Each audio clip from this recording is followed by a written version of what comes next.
ഈ ചായക്ക് ഒരു പ്രത്യേക രുചി എന്താന്ന് ചോദിച്ചപ്പോഴല്ലേ കാര്യം പിടികിട്ടണേ. ഒരു ദിവസം നമ്മുടെ കുന്നംകുളം തൃശ്ശൂർ റോഡിലൂടെ യാത്ര ചെയ്യുമ്പോഴാണ് ഈ ഒരു ചായക്കട നമ്മുടെ കണ്ണിൽ പെടുന്നത്. അങ്ങനെ നമ്മളൊന്നും നോക്കിയില്ല, ജസ്റ്റ് അവിടെ കയറി ഒരു ചായയും പറഞ്ഞു.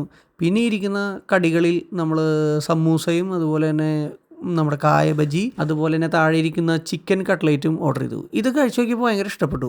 അപ്പം ഞാൻ ആ ചേട്ടനോട് ചോദിച്ചു വേറെ എന്തെങ്കിലും ഐറ്റംസ് ഉണ്ടാക്കാറുണ്ടോ. അപ്പോൾ ആ ചേട്ടൻ പറഞ്ഞു ഈവനിങ് ടൈമിൽ വരികയാണെങ്കിൽ ചിക്കൻ വെച്ചിട്ടുള്ള കുറച്ച് ഐറ്റംസ് ഇവർ ചെയ്യുന്നുണ്ടെന്ന് പറഞ്ഞു. അങ്ങനെ നമ്മൾ ഈവനിങ് ചെന്നപ്പോൾ നമ്മൾ കണ്ട കുറച്ച് ഐറ്റംസാണ് നിങ്ങളിപ്പോൾ കണ്ടുകൊണ്ടിരിക്കുന്നത്. അപ്പോൾ ഇതൊക്കെ നമ്മൾ കുറച്ച് പാഴ്സൽ മേടിച്ചു. നമ്മൾ കാലത്ത് പോയി കഴിച്ച നമ്മുടെ എണ്ണക്കടികൾ നമ്മൾ അത്രയും കൂടെ ഒരു എന്താ പറയുക വീഡിയോ എടുക്കാനുള്ള ഒരു സെറ്റപ്പിലല്ല നമ്മൾ പോയിട്ടുണ്ടായിരുന്നത്. പക്ഷേ അത് നല്ല ടേസ്റ്റ് ഉണ്ടായിരുന്നു. ഈ സ്നാക്സിനേക്കാളൊക്കെ എനിക്ക് ഇഷ്ടപ്പെട്ടത് ഇവിടുത്തെ ചായയാണ്. ഇവിടുത്തെ ചായ നാടൻ പാൽ വെച്ചിട്ടാണ് ഇവർ ചെയ്യുന്നത്. അപ്പോൾ ഈ നാടൻ പാൽ വെച്ചിട്ടുള്ള ചായ എന്ന് പറഞ്ഞു കഴിഞ്ഞാൽ ഒരു പ്രത്യേക ടേസ്റ്റ്. നമ്മളൊക്കെ മിൽമയുടെ ആൾക്കാരാണല്ലോ, അതുകൊണ്ട് തന്നെ എനിക്കിതൊരു സ്പെഷ്യലായിട്ട് എനിക്ക് തോന്നി.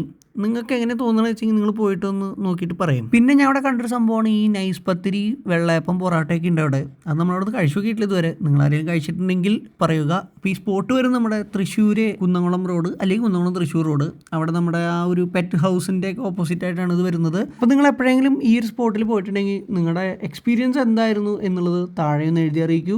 അങ്ങനെ നമ്മൾ വീട്ടിലെത്തി നമ്മളവിടെ നിന്ന് മേടിച്ച ആ ഒരു ചിക്കൻ ഐറ്റംസ് ഉണ്ടല്ലോ, അത് എങ്ങനെയുണ്ടെന്നാണ് ഇനി പറയാൻ പോകുന്നത്. വാങ്ങിയതിൽ എനിക്ക് ഏറ്റവും ഇഷ്ടപ്പെട്ടത് ഈ ചിക്കൻ റോളാണ്. അത് അത്യാവശ്യം നല്ല അടിപൊളി ടേസ്റ്റ് ഉണ്ടായിരുന്നു. മറ്റേത് രണ്ടും ഓക്കെ, വലിയ ഒരു ഗംഭീരമാണെന്ന് പറയാനുള്ള സംഭവമില്ല, പക്ഷെ എന്നാലും ഓക്കെയാണ്. ഓരോരുത്തർക്കും ഓരോന്ന് ഇഷ്ടപ്പെടുക. നിങ്ങൾ കഴിച്ചു നോക്കിയിട്ട് നിങ്ങളുടെ അഭിപ്രായം പറയാം. എനിക്ക് അങ്ങനെയാണ് തോന്നിയത്. അപ്പോൾ ഇവിടുത്തെ കഥകൾ ഇങ്ങനെയൊക്കെയാണ്. അപ്പോൾ നിങ്ങൾക്ക് അറിയുന്ന ഇതേപോലെയുള്ള കിടിലൻ സ്നാക്സും ചായയൊക്കെ ഇടുന്ന സ്പോട്ടുകളുണ്ടെങ്കിൽ നിങ്ങൾ താഴെ ഒന്ന് കമൻറ്റ് ബോക്സിൽ അറിയിക്കുക. അപ്പോൾ നിങ്ങളിവിടെ പോവുകയാണെങ്കിൽ നിങ്ങളുടെ അഭിപ്രായങ്ങളും കാര്യങ്ങളും താഴെ എഴുതി അറിയിക്കുക. അപ്പോൾ നമ്മുടെ വീഡിയോ ഇവിടെ അവസാനിപ്പിക്കുകയാണ്. അടുത്ത വീഡിയോയിൽ കാണാം. ഓക്കെ.